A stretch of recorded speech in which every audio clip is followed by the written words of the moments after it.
Let's get into it. Same fish energy, same urgency. And this one's rolling right into the middle of the Cowboys season where every roster move matters. There's noise about Agent Zero getting closer and talk that the club is near opening that 21-day practice window. And yeah, I get why you're excited. But here's the thing you need to hear loud and clear. That 21-day clock is not a cosmetic timeline. It's a hard roster mechanic. Once you open it, you've got a finite stretch to activate the player to the 53-man, or you lose the ability to start that countdown again later in the year. Translation, open it too soon, and you might burn your chance to get the player into a crucial game down the road when you really need him. So while the reports that he's hitting marks in rehab and that coaches like Shoddy swear he's beating his timelines are encouraging, and yes, that matters, the front office has to weigh the immediate emotional lift of seeing him back in practice against the strategic downside of starting a clock you can't stop. If you were making the call, would you open the window now or hold off until you're dead certain? Drop a yes or no in the comments right now. I'll read the best takes and we'll debate it.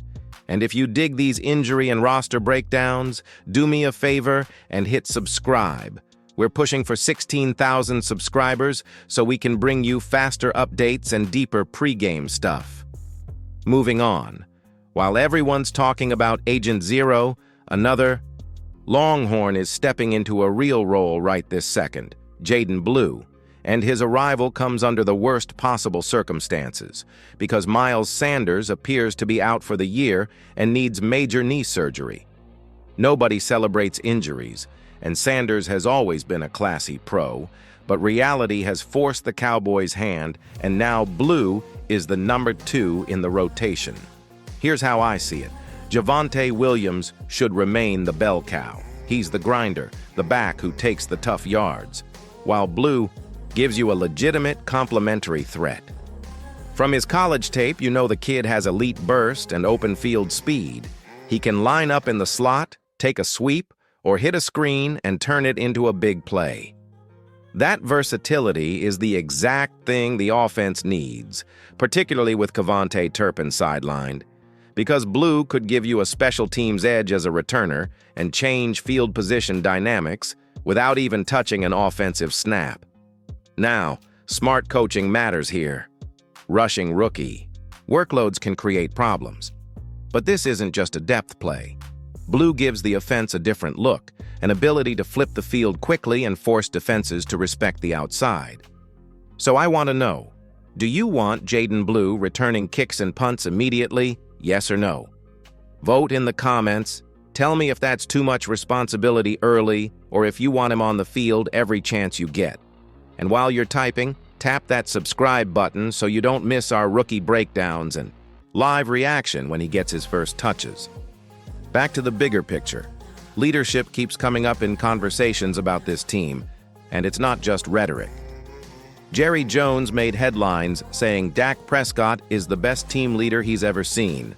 And remember, Jerry has been around NFL locker rooms for decades, and he's seen all manner of captains.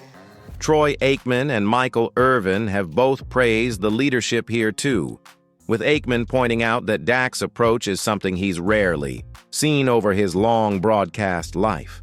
Now, I know some of you will say, Jerry's being Jerry, or you'll point to wins and losses as the real barometer. That's fair.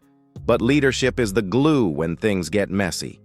You can have the flashiest arm or the most highlight plays, but if the locker room isn't united when injuries pile up, that talent fractures.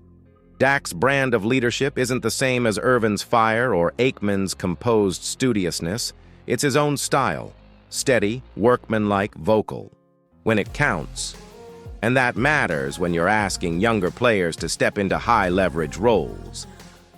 So here's a fun fan poll. Who do you think is the Cowboys' greatest locker room leader ever? Irvin, Aikman, Dak, or someone else? Drop that name in the comments and tell me one moment that convinced you. I'll read the best responses on the next video. All these pieces, leadership, rookie energy, and the hard roster decisions like the 21-day window collide when you look at the injury report for this upcoming matchup. The Cowboys are without Miles Sanders and Cavante Turpin, and there are a handful of other guys listed as questionable who usually play through their ailments. You're likely to see more of your regular offensive line return to some capacity, which helps, and that's critical because the offensive rhythm always starts up front. What I'm watching for is how the Cowboys manage balance. Dak doesn't need gaudy passing totals to win, but he does need rhythm and a stable environment where he trusts his protection and gets comfortable timing with his receivers. Javonte Williams should set the tone with hard yards. Jaden Blue should be the explosive change of pace that keeps the defense honest. And the coaches must resist forcing plays, especially in a game that feels like it could sneak away if Dallas comes in flat. On defense, the plan is straightforward. Get after the young quarterback, pressure the pocket, and let the pass rush create opportunities. Micah, Parsons and that front must be disruption first.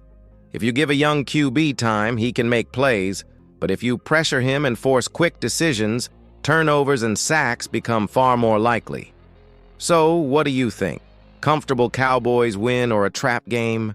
Drop your final score prediction in the comments and let's see who's closest. I also want to plug something for the community. If you're local and want to watch the game with fellow fans, we're hosting a watch party at the Maverick Bar. Great.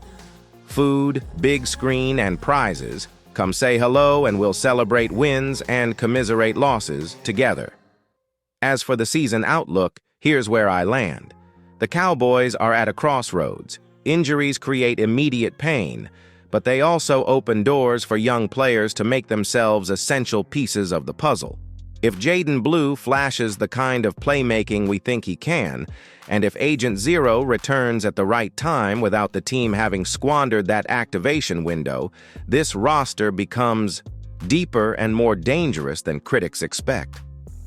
But it hinges on leadership maintaining focus, on coaches managing minutes and roles smartly, and on Dak steering the locker room through the grind. His job isn't just to make throws. It's to keep everyone locked in and accountable. If he does that, the team can use these setbacks as a springboard. If they stumble in a winnable game because of sloppy football or poor clock management, the long-term questions about this team's ceiling will come back quicker than anyone wants. Before I close, one last ask. If you enjoyed this deep dive, the injury context, the rookie outlook, and the leadership breakdown, smash that like button, subscribe if you haven't already, and hit the notification bell so you're first for our pregame live shows and injury updates. We're closing in on 16,000 subs, and every single one of you helps get us there so we can keep giving you faster and more detailed content. Drop your score predictions, vote on the 21-day window and on Jaden Blue's role, and tell me who you think the Cowboys' greatest leader is. I'll be reading comments and featuring the best responses in the next video. The bottom line, this season won't be defined by the players the Cowboys have lost. It will be defined by who steps up. If the rookies seize their moments and leadership holds the locker room together, this could be the turning point that ignites a late-season run. If not, well, we'll have plenty more to analyze.